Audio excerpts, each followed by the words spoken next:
Okay.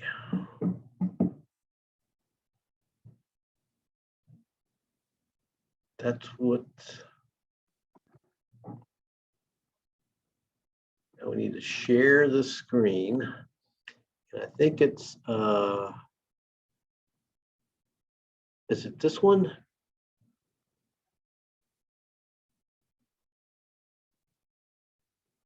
I think that's right. It'll have to work.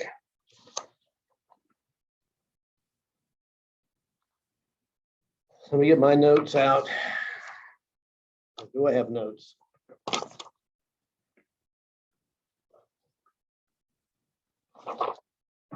You got a lot of stuff there.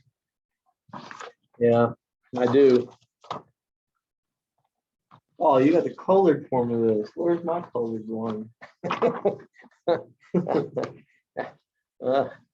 it is.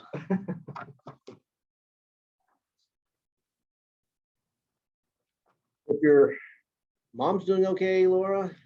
If you hear this, if you get around to watching this video. I don't know where my slides is, but I'll take this and use it. All right, so we will need to have an exam at some point. I don't like next Tuesday, Okay. but maybe there's another time later that week that you all might like better. We'll discuss it when she's back. Okay. Yeah. You say it's the take home part too, right? There's a take home part. Yeah, there is a take home part. And there's an in class part. Mm-hmm. It should be a little shorter, Yeah. but you should be able to get some free points on the take home. Really. Yeah. That's what Most people don't get all of them, but anyway, let's see if I can get this to go. Okay, so we're starting on mass spectrometry, and of course I can't get it to move. Maybe if I take it over here and choose my pen and then go over here.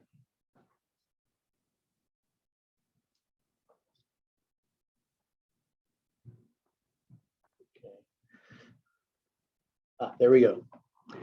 So how does mass spectrometry work? You probably have a little bit of an idea based on what you talked about in organic. You basically take a molecule, you put energy into it. That energy can cause an electron to be ejected, or it can cause some fragmentation, bonds to break. And now we really like just an electron to get kicked out, because then you have what we call a molecular ion, which will have the mass that is equal to the mass of the molecule. And that's useful bit of information. But fragmentation, the ions that are produced are going to be the fragmentation pattern that occurs, can tell us something about the structure of the molecule as well. Now, the actual spectrum that you generate, which might look like this, it has mass to charge ratio and abundance. And so each peak that you see, often you'll see just a line, but that line is really a Gaussian distribution. If you expand it, it's actually looks something like that. And what's important here is the kinetic energy of the molecule. If all the ions have exactly the same ionic strength, if every ion of a particular fragment has exactly the same kinetic energy, that's what I meant to say, then this peak will be very, very narrow.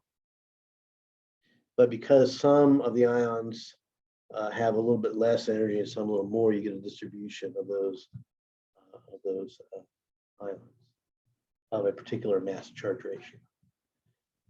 And so, so we call it spectrometry, because you kind of get what looks like a spectra, but it's really not a spectrum. It's not light. It's like, to me, when I look at it, it's just lines. Yeah. You know, just Yeah. And that's often how they, often what they'll do is they'll look at a mass spectrum and it has peaks that are kind of broad. And what they'll do is they'll just measure the maximum, and they'll generate a spectrum based on just those individual points, data points. And so they just get a line spectrum. Yeah, that's kind of often, and that way you can tabulate the data. It doesn't have to be, you know, all that information. Just use one data point to describe a whole peak. So, what are about the parts? How do we go about this process of putting energy into a molecule and allowing it to break up a little bit?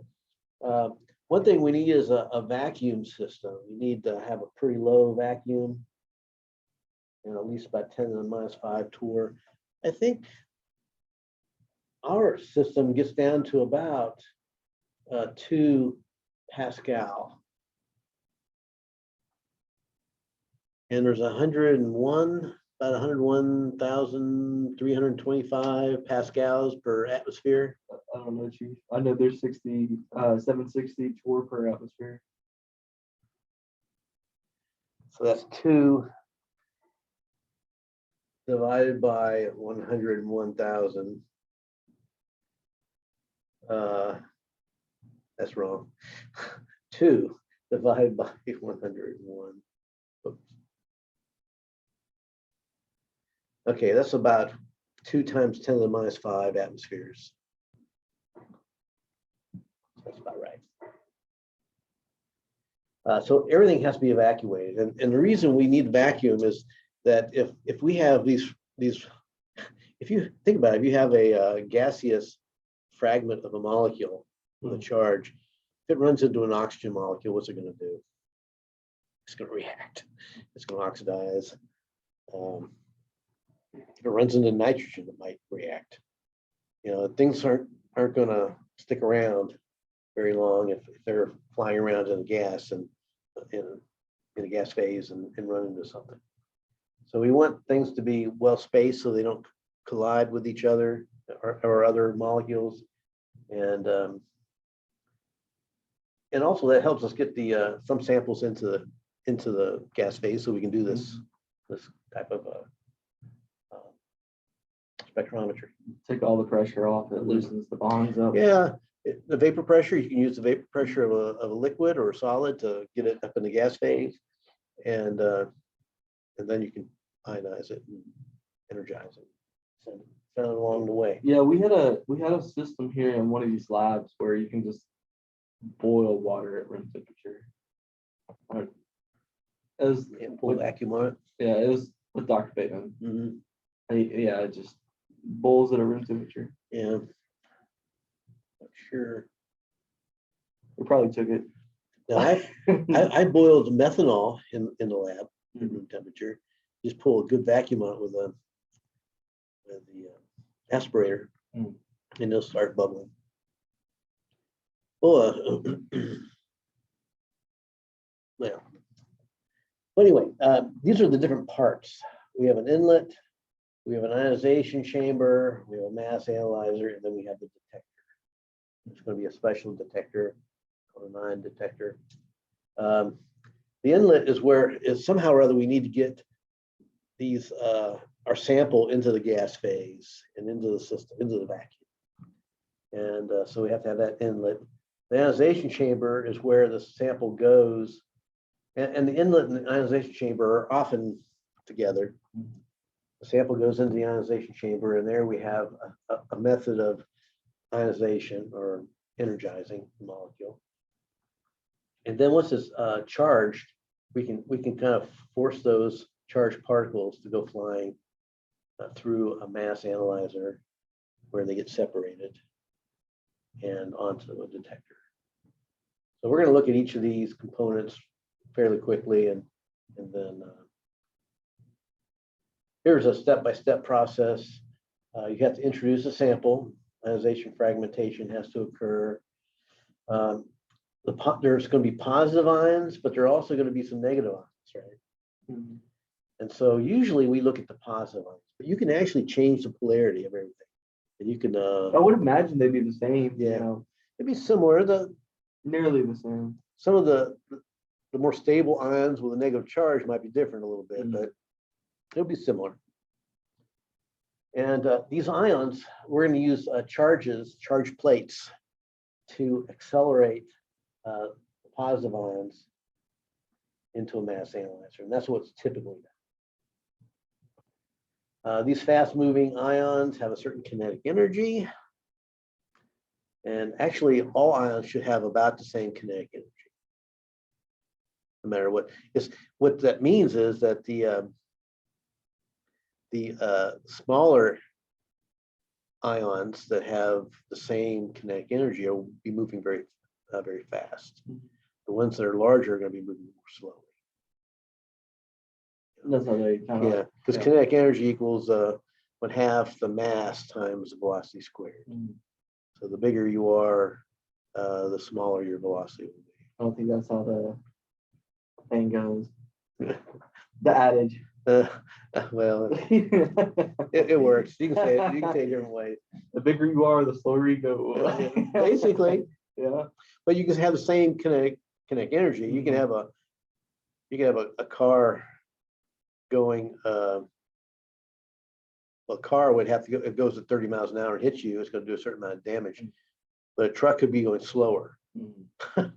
Have the same kinetic energy, and give you the same, well, as much damage.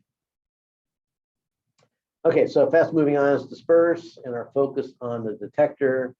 The ions strike the detector, giving we can basically count the number. It'll kind of work like a photomultiplier tube, but it's not a photomultiplier tube. But one ion striking this detector will generate more ions, electrons will generate more electrons, and more will be Something smart people thought of. Yeah, it'll multiply the signal. They actually talked about this one guy. I went to a meeting once, and he said, I can detect like 10 ions. This is way back. Now they say I can detect one ion. Yeah, maybe. But one ion will not generate many electrons by itself. Not too far. Okay, so let's look at the inlet. There's different ways of, you can actually inject a liquid directly into the vacuum, and it'll evaporate in the vacuum. And usually what you do is you don't really inject. You might have a system where you leak a little bit, and or you could, if it's a solid or a really a non-volatile liquid, you can actually put it in a temperature, a little tube used in organic for determining temperatures, melting temperature tube, or whatever it's called. Mhm. And you kind of pack a little bit in the end, and you stick it through a little septa into the vacuum, and the vacuum will evaporate some things. You can actually heat it a little bit to get solids to be have a little bit higher vapor pressure, and get some of that to evaporate and get up into the gas phase. Those are two methods. There are other ways. This is most common for us. Our system has a GC mass spec, a GC, which is gas, and it kind of flows by a little opening, and some of the sample goes down this opening into the mass spectrometer. Mhm. So we kind of leak it into the mass spectrometer. Okay, so the inlet's pretty basic. The ionization source, there's different ways we can energize the molecule. And there's something called electron impact, there's chemical ionization, there's field ionization, there's things like you've heard of Maldi-Toff, I heard of Molotov. Maldi-Toff. If you go to a meeting, if you go to an ACS meeting, Mazel tov, that's what I've heard. Maldi-Toff. Let me write what FAB means. FAB is fast atom bombardment.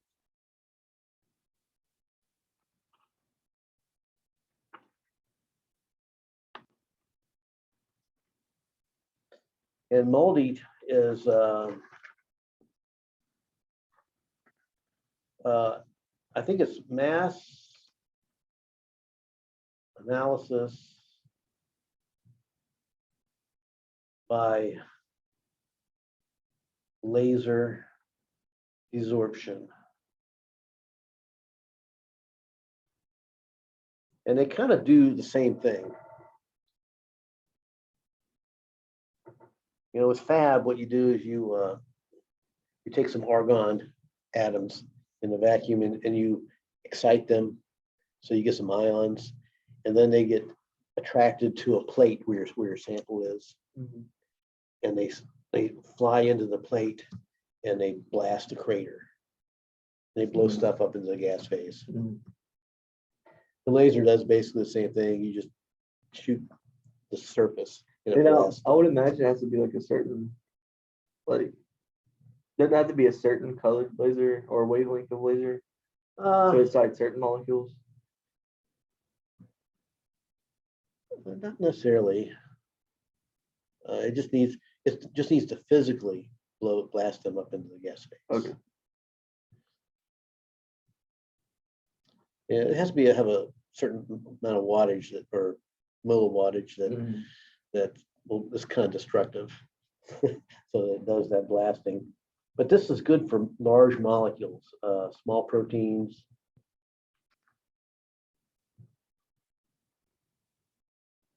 And that's where you might see Maldi-Toff. It's used in biochemistry a lot for looking at determining the structures of these largish molecules. FAB is an older technique that was used before Maldi,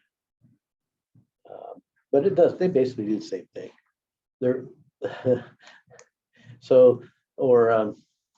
And usually what you do is you take a sample and you mix it with some sort of like glycerin or something, and you put it on a plate and blast it. It sounds like it would be glycerin. But anyway, that's what they do. This will give you molecular ion peaks.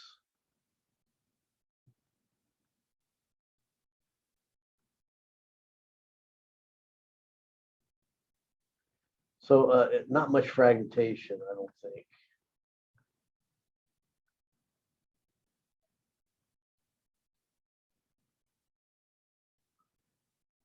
Okay, that's just some characteristics of it.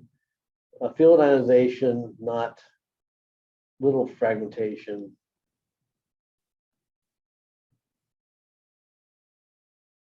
Now, what makes it give little fragmentation is it's low energy, right? We're not hitting it with much energy. Field ionization, usually what you do is you have two electrodes. It's kind of like arc. No, I'm sorry, like arc. And remember arc and spark?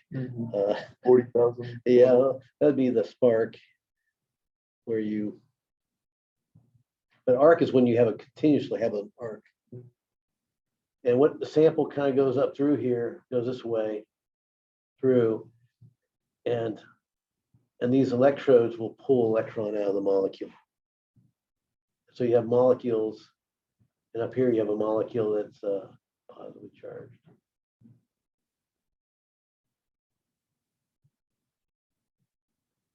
Go this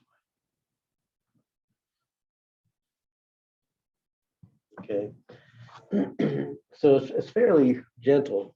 It's gentle. Another word. Now, electron impact, and what are they good for? We saw larger molecules. field ionization, if you want to see the molecular ion peak, you might want to do it this way. Not every instrument can do this, to do each of these. Our system is only set up to do electron impact, which is the most common. There might be some ways you could modify it to do chemical ionization. But, I don't know if you could. But so these two are similar.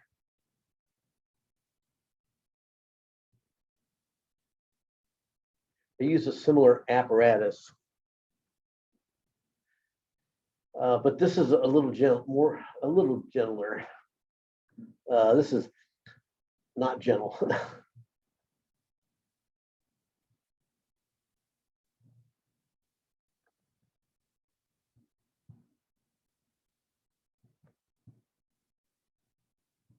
Not gentler, but a little more gentle, right? That's proper English. It's more gentle. Yeah. So this has lots of fragmentation.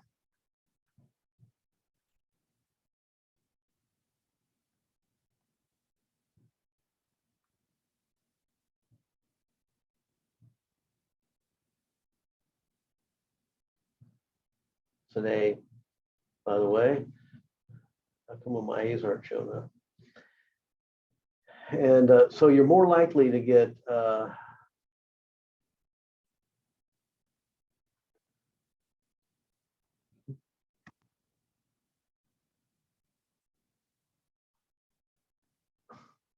things disappear on me. The molecular ion peak, which I call M+, right? Molecular ion peak, it's a shortcut, or sometimes they write HM+, because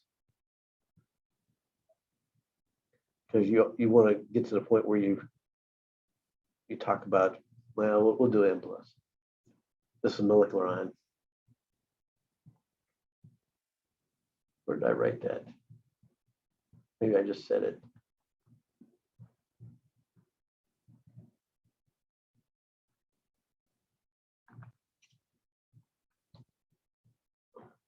Okay. It's my hand moving on my tablet here. Okay. Now, electron impact, sometimes about 20% of the time, no molecular ion peak. 20%, no M+.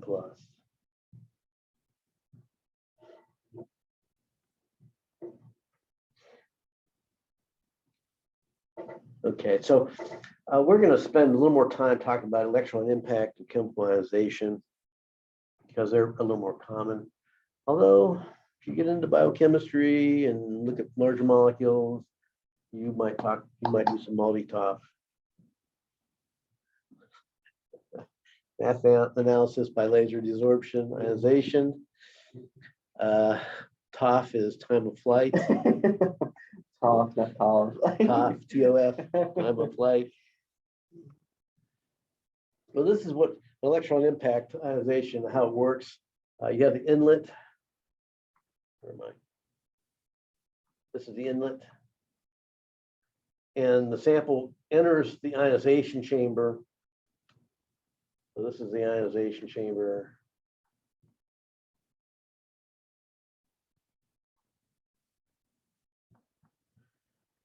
And there's an electron gun. This is an electron gun. And what that means is you have a filament right here that you heat up. A heated filament. And over here you have a target, which is, this is plus 1030 volts. This is plus 930 volts. Mm-hmm. So that's 100 volts different. Now there's a certain amount of energy, and so that's 100 electron volts. Mm-hmm. And if there's a certain amount of energy that's required for the electron to leave the metal, and that's about It's about 30 electron volts, because usually the kinetic energy that these molecules have are, well, the energy used that these electrons have, I should say, that are being shot across here are 70 electron volts. Usually. And you have to do it that way if you want to compare it to spectra in libraries. Libraries are put together containing spectra that contain electron impact at 70 electron volts. So when your molecule, if I can find out where I am again, these molecules come flying through here, or kind of drift through here, they get in and these electrons go flying by. And what they can do is they can rip an electron off, or they can be absorbed, and a fragmentation can occur. And then these kind of drift, well, these are positively charged, so they sort of get pulled towards these positive charges over here, these plates. These are, let's call a lens stack. And they're sort of drifting through here a little bit. But once they get between these two plates, they're going to be accelerated. And there's two slits right here. They enter and then they get kicked out to the right. And the difference in energy here gives you the kinetic energy.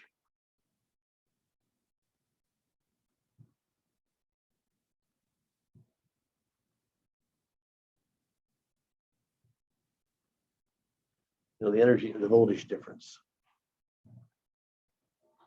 And so these positively charged ions go flying in this direction with a certain kinetic energy.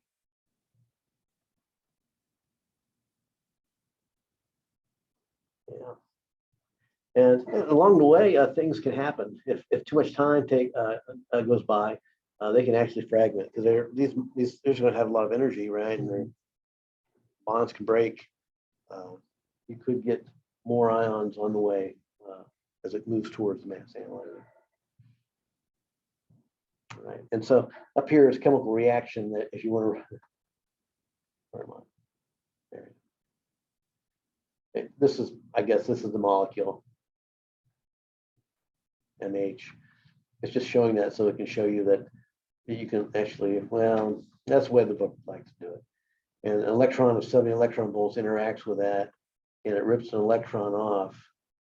And the molecule might still have, this is an excited state, right?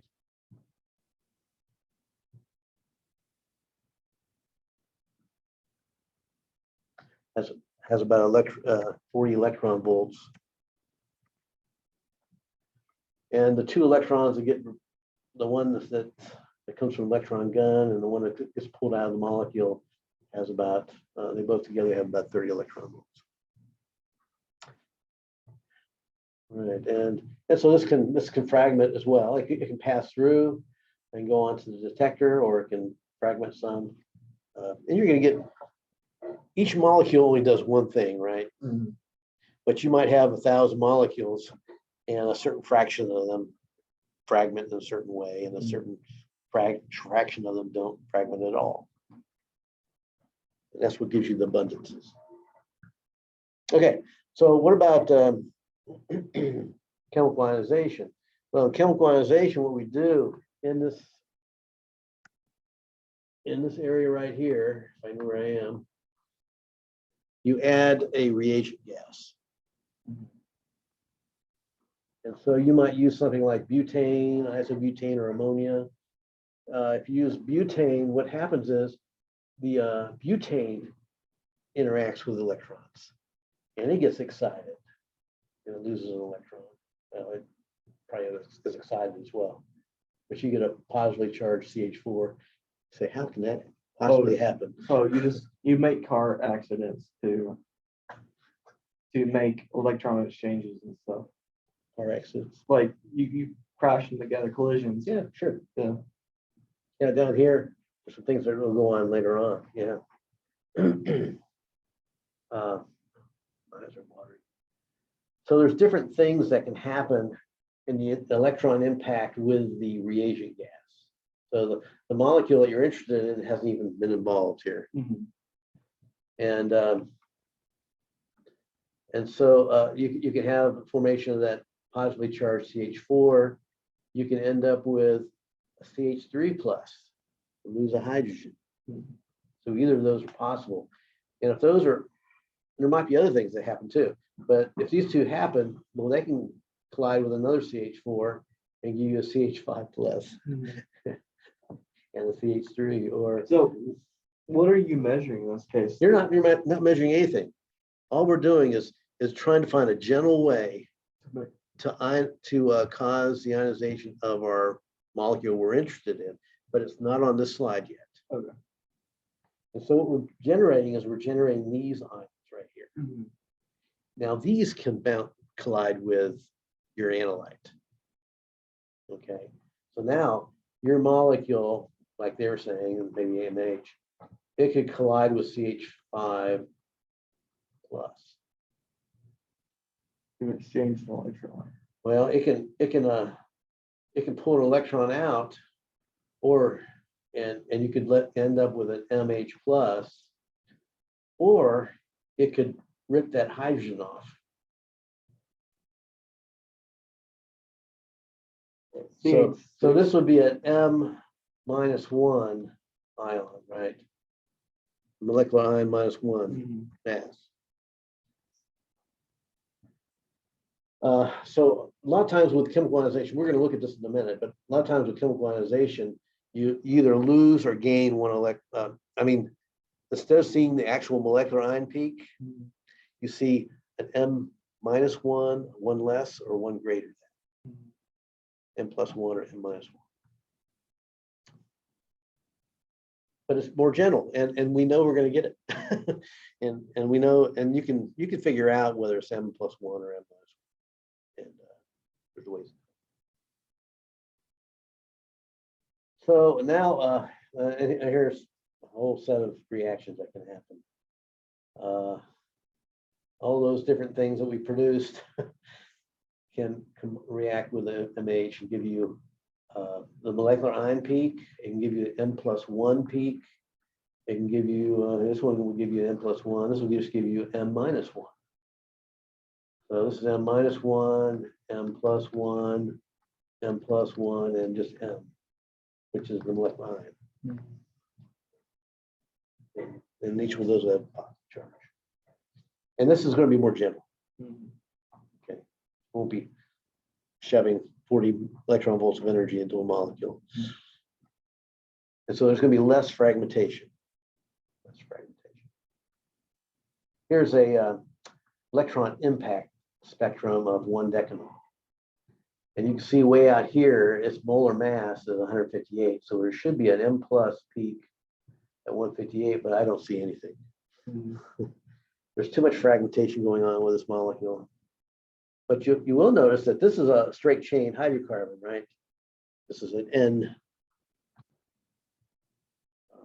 N-decane, if you will. And you notice that the difference in of mass to charge ratio here is approximately 14 for each of these. Oops. Approximately 14. Mhm. Because what you're doing is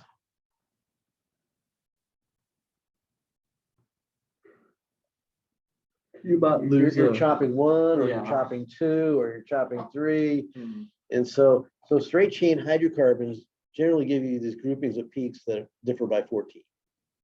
And that's what you see here. Now this spectrum would be pretty consistent. You can compare yours to a library, and it should have this basic pattern. Now the problem is you probably have a hard time determining whether this is 1-decanol or 1 nonanol. This is a C10, right? What about a C9 alcohol or C8 alcohol? They might give a very similar pattern. We can't determine how much it chops off or not. Yeah, because I mean you're missing a little bit up in here, right? Yeah. You start off by losing, I don't know, almost probably, well, at least 3 carbons. That'd be 36. That's 48 for 954. That's 58. So what it probably this just peak. I think that's cutting off right here. A loss of 30. at least it cut everything at least in half for sure. 43. This is a loss of 43.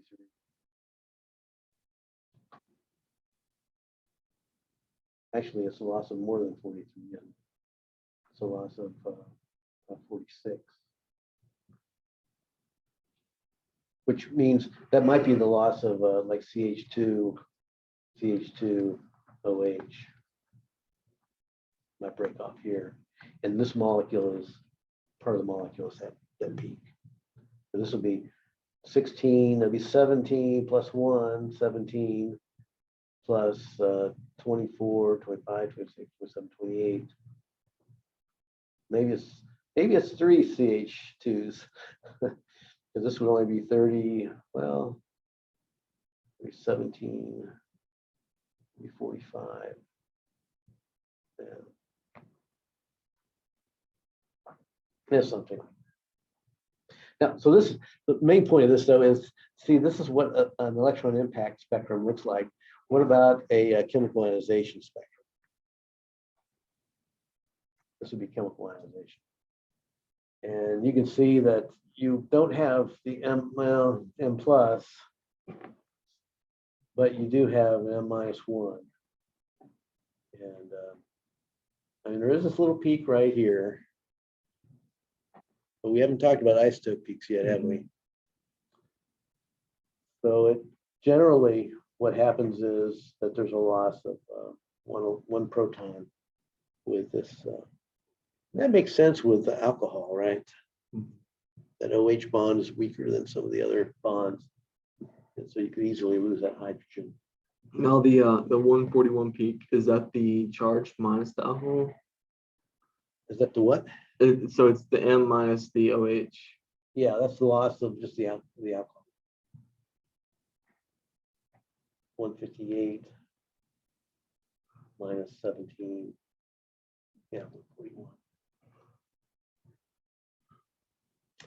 One of the things when you look at mass spectra, you can't say, well, it can lose this, then it can lose this, then it can lose this. No, it just loses this. Or a different molecule might lose something different. It's not a stepwise process. Yeah.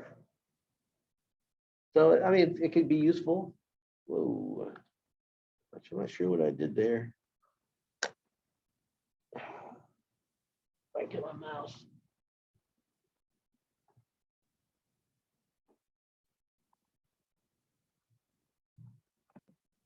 Oh, there we go. Okay, there we go.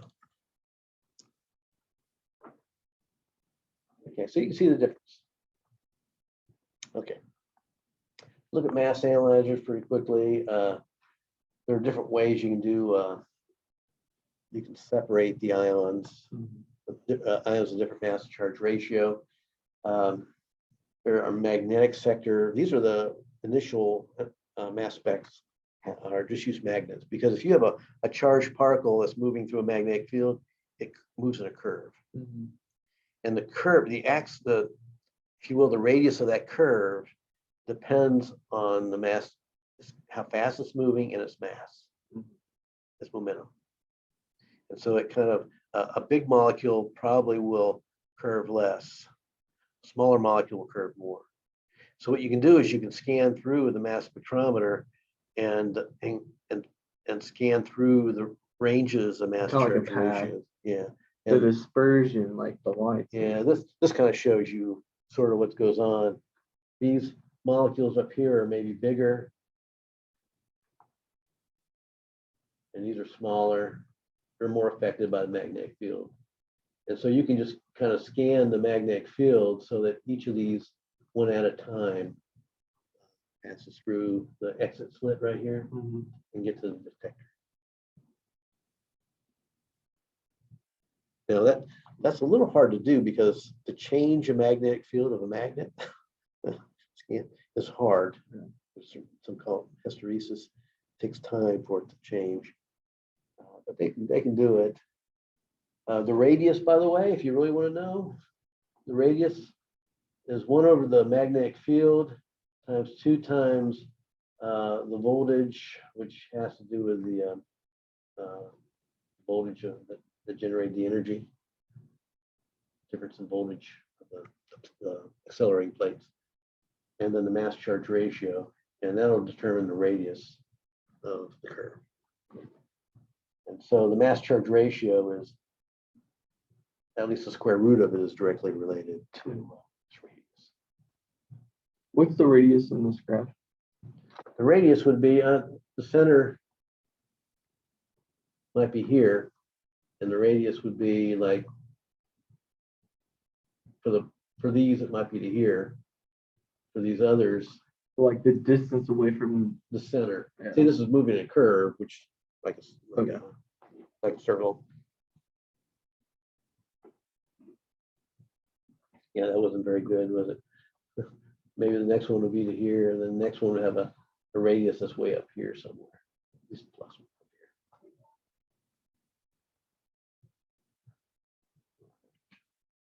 here. But there are other ways. Let me go back here, look at mass analyzers a little more. One thing that we need to know is that a magnetic sector, there's a logarithmic mass scale. So it should be like, if this is 0 and this is 1, then this would be 10, and this would be 100. It's not linear. That's the bottom line. It's not linear because of the magnetic field. And that's kind of a bad thing because you have to scan in a controlled way. It's kind of like using a prism as a instead of a grating. Gratings disperse the light linearly, whereas a prism disperses it logarithmically, right? Mm. So that's kind of a problem. That's a problem here too. Kinetic energy of the ions equals the accelerating energy of the lens. Radius of curvature, we looked at that a little bit. You can actually take, you can actually help and make the instrument better, because if you just go through this, you're going to get a distribution of energies, right? And what that does, that gives you broader peaks. Mm-hmm. And that's bad for resolution.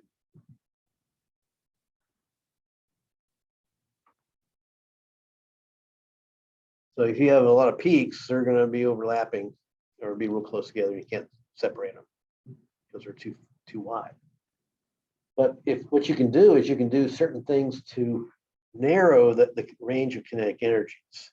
And that's what you do with a magnetic sector followed by an electric field separator.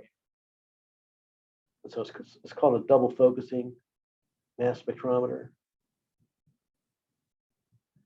And what that means is you accelerate with a certain kinetic energy, well, a range of kinetic energies, narrow range, and it goes through an electric sector first. And it's basically 2 plates with a plus and a negative charge. And so these go through it and they curve, and you have an exit slit. And so what happens is if you have a distribution of them, some of them will have too much energy and run into this plate. Others will have too little and run into this plate, but some will come through and you get a narrow range.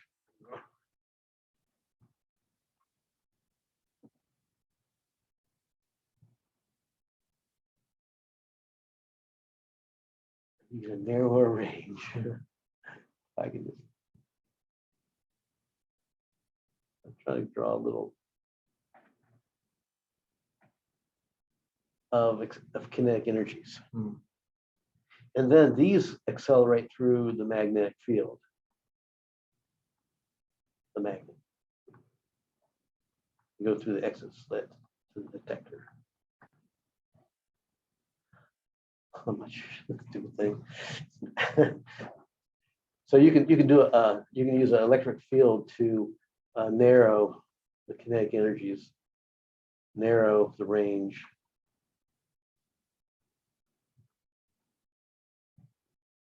Of kinetic energies.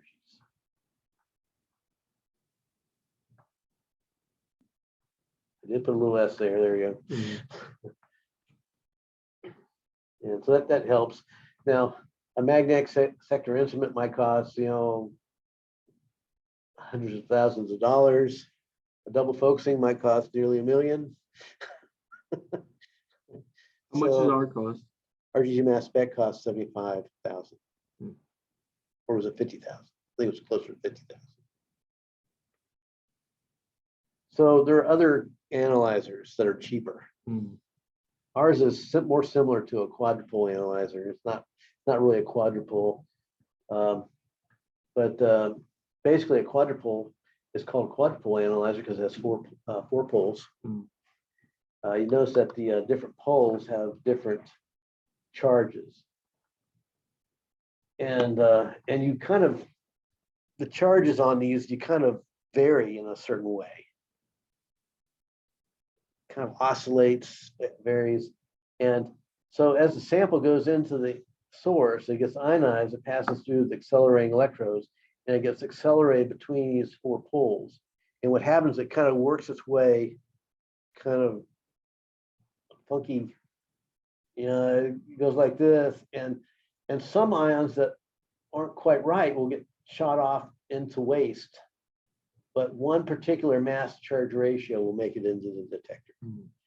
And you can kind of scan through them with this so that you can scan different ones of these ions.